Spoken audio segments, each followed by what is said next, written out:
ची निर्मिती बघितलं तर अगाध आहे. त्यांनी या सृष्टीमध्ये विविध प्राणी आहेत, पशु आहे, पक्षी आहेत, झाडं आहेत, सगळ्याची निर्मिती केलेली आहे आणि सगळ्यांची जर बघितलं तर सगळ्यांचीच आवश्यकता असते.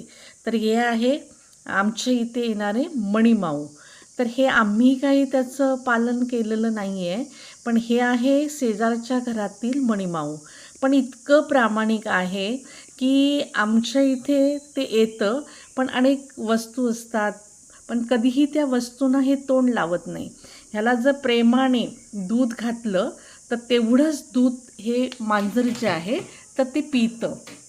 आणि आमच्या इथे बरेचसे बाहेर उंदीर असतात, तर रात्रभर ते पहारा करत असतं.